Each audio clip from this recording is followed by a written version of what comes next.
So I want to talk a little bit about EOS. I've been doing some research and I think I have a basic understanding of how the protocol works. And I wanted to point out some things that I haven't heard talked about really anywhere that I've seen anyway.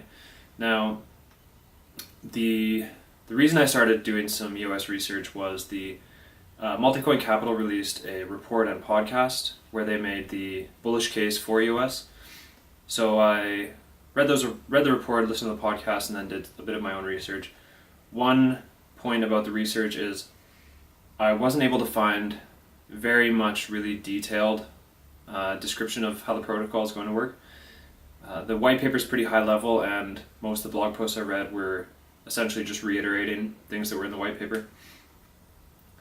So my knowledge might be incomplete, my criticisms might be just due to the fact that I don't understand the protocol. That's entirely possible.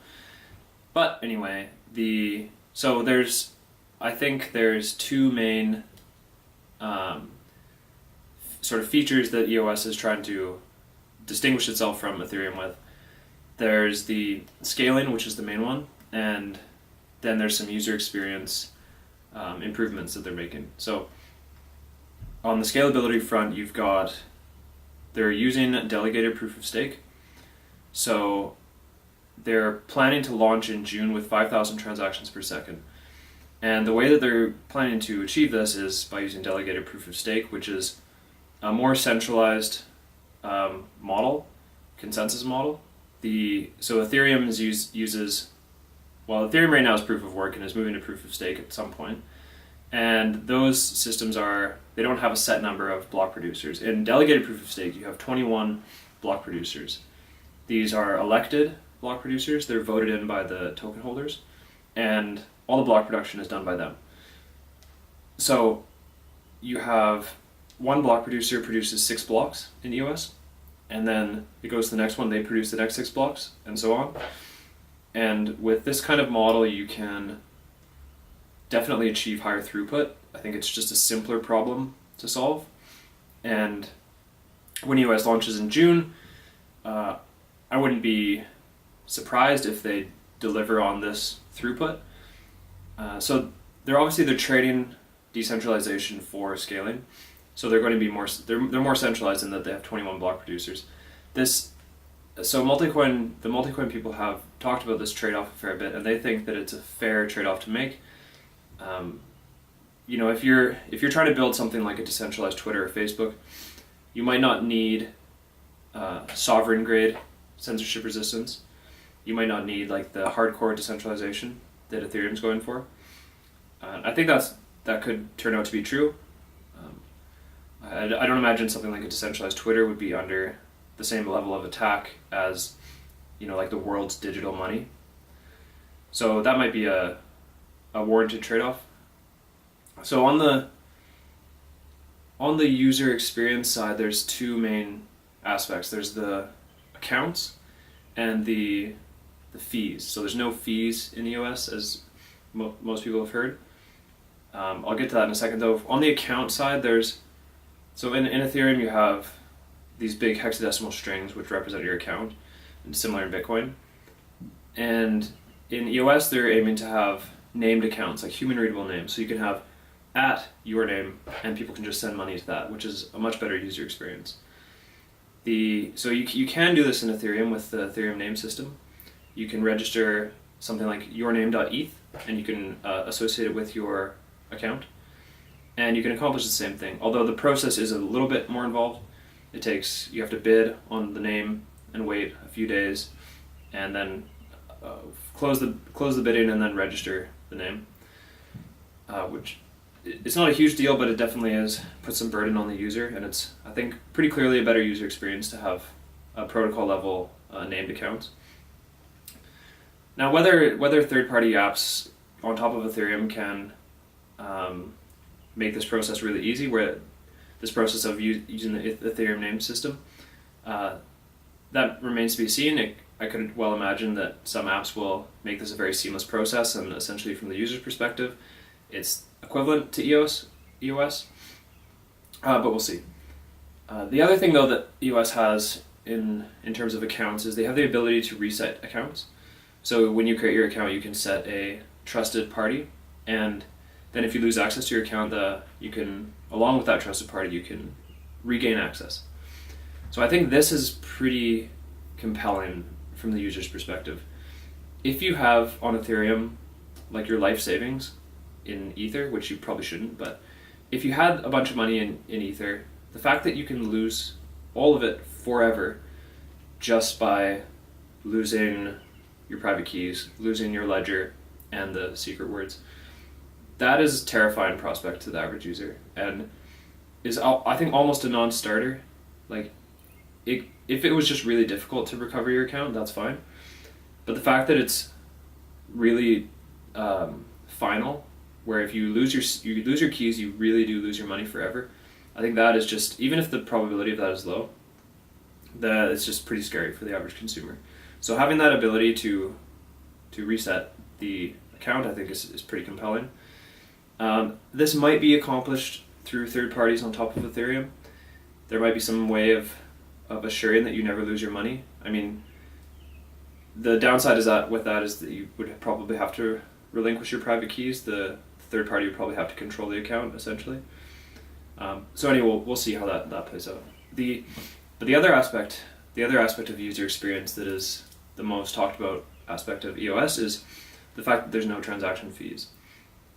Now, okay, so on Ethereum and Bitcoin, the way that so if you have a blockchain, if you have any kind of a cryptocurrency or anything like that, you need to pay for your infrastructure costs. A bunch of people are expending computing resources to process the transactions and then also secure the network. Now, the way this is done in Ethereum and Bitcoin is you have transaction fees and inflation. So if I make a transaction on Ethereum, I'm paying a transaction fee for that individual transaction, and that goes directly to the miner who processes the transaction. The miner also gets some block reward. So the fee is an explicit fee. It goes directly to the miner. Then the block reward is like an implicit fee on the whole network. So if the whole network has a bunch of people on the network, they have their Ethereum, and more Ethers being printed through the mining, through the block rewards, then it's inflating the supply. So if the market cap was held constant, then the value of your individual Ether would be decreasing. So it's just diluting the value of your Ether. And so you can think of it like it's a flat tax on all token holders. So Ethereum and Bitcoin both use this system of fees and inflation. EOS uses only inflation. They have no fees. So the question then is, how do you deal with people spamming the network? On Ethereum, you don't spam the network because you just have to pay for every transaction and you just end up spending a lot of money. On EOS, if you have no fees, how do you stop people spamming the network? And the way that this works is you're allocated network resources based on how many tokens you have. And more accurately, there's so the way that the resources are allocated is based on staking. So if you want to use EOS resources, what you do is you take some of your tokens and you stake them. And then if your staked tokens makes up X percentage of the total staked tokens, then you get X percentage of the total network resources.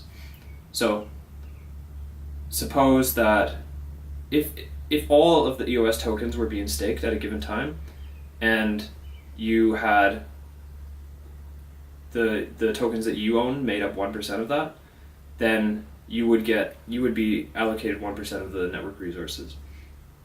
Now, in that scenario, so when people talk about this model, they often say that if you have 1% of the tokens and you're staking 1% of the tokens, you get access to 1% of the EOS resources in perpetuity, like forever. This isn't exactly true though, because if you imagine in that example where you have all of the EOS tokens are being staked, so you're staking all of your tokens, and your tokens are making up 1% of that total supply, then you get 1% of the resources, fine. But as new tokens are generated, if those tokens are also staked, then the total staked supplies has increased and your share has not. So your you would no longer have 1%, you would have a bit less than 1%. So really, if you stake, at a given time you stake, you have 1% of the stake tokens, you don't get access to 1% of the resources in perpetuity. You get access to a 1% slowly degrading by the inflation rate. So if the total resources available to the network is increasing at a greater percentage than the percentage that your effective share is decreasing, then you would have access to more resources over time. But if that's not the case, then you would have access to less resources over time. So that's just a small point on that. Another kind of interesting thing is if a new user joins the EOS network and they want to start making some transactions, they have to, one, in order to have an account on the system, you need to stake tokens just to have that account, because having an account uses system resources. I believe they say that it uses RAM. And so to have the account, you need to stake resources or tokens, and then in order to make transactions, you also need to stake tokens. So, and that may just be fine, but a user can't just get on the system and start sending transactions without having to worry about transaction fees entirely. They have to stake instead. So if I wanted to, have an account with 10 EOS and I wanted to send the full balance to my friend, I'm not sure I could, because I would need to stake tokens to have the account exist and to use the resources.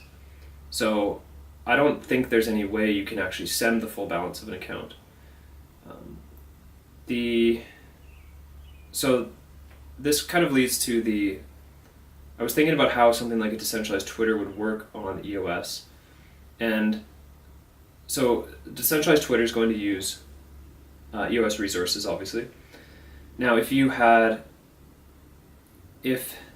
user, so you can either, decentralized Twitter is going to use resources. You can either have the users stake tokens in order to do their tweeting and whatever, or the decentralized Twitter owners, operators, they could stake on behalf of their system, and then users could just not worry about it at all, and they could use the system as much as they want. Now, if you have the users staking tokens in order to get their bandwidth, then that's fine, I guess, but it's not that much different than having a fee. I mean, it's a bit better than having a fee per transaction, but you still have the barrier. You haven't removed the barrier of users needing to pony up some money in order to use the system. So I don't think, that's not what most applications are going to go for. I think they're going to go for the other option, which is they will stake the tokens. But if you're going to create decentralized Twitter and you're expecting some amount of bandwidth, now you need to get your hands on a bunch of EOS tokens and stake them. And so now there's this added capital cost to starting something like decentralized Twitter. And then as the usage of your dApp grows, you need to stake more tokens. So maybe that's fine, but this doesn't seem to me too much different from the Ethereum version, where on Ethereum, I don't think you want your users to have to pay for each tweet and etc. But you could also just decide you're going to pay all the transaction costs. You may not be able to do this on the Ethereum protocol per se, but on a layer above it, I think there must be some way you could cover the transaction costs. So on EOS now you have to, in order to cover your network usage, you have to come up with this capital. So, I'm not sure exactly how something like a decentralized Twitter would monetize. The best answer I found to that is tokenomics, which I don't really know what that means, but maybe it can work out.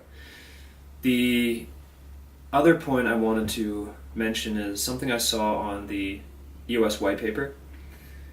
They say that the bandwidth that you're given is independent of token price. So if you have, if you're staking some tokens and you have 1% of the stake tokens, then you get access to 1% of the EOS resources, except with the fact that the supply is increasing, so you're probably going to have access to, or you will have access to, less than 1% as time goes on. But so that aspect, if the token price changes, your percentage share of the resources isn't going to change. That part is completely independent. But the EOS infrastructure people, the validators, they have a hardware cost, right? Because they're providing the compute for this whole system, so they have some computing costs that they need to cover.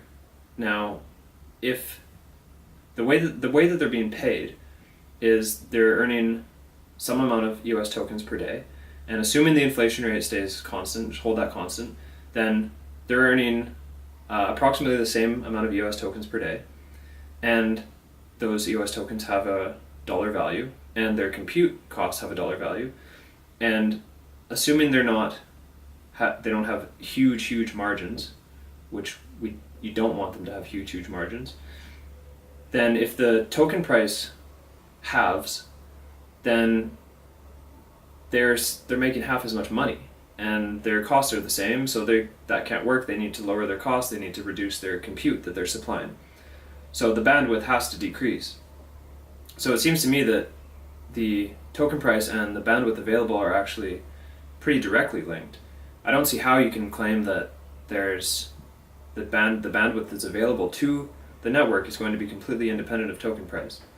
Like if the token price drops dramatically, like if the token price drops, it seems that the compute being offered has to decrease. The only way you could compensate for this is if you increase inflation. But I'm not sure that's something the network would want to do. That gets into, not saying that they would actually, that would cause hyperinflation, but that's the kind of cycle that leads to, in traditional fiat currencies, hyperinflation, where the currency starts losing value, and so the central bank prints a bunch more, and it actually just exacerbates the problem. The dollar loses more value. So I think that I don't see how that claim can be true, that those are independent. So the main one, though, is the main thing that I was kind of wondering about is how something like a decentralized Twitter would monetize. If I've got anything wrong, let me know. If you have any insights into how the tokenomics thing would work with something like a decentralized Twitter, let me know. I'd be very interested to hear it. And yeah, thanks for watching.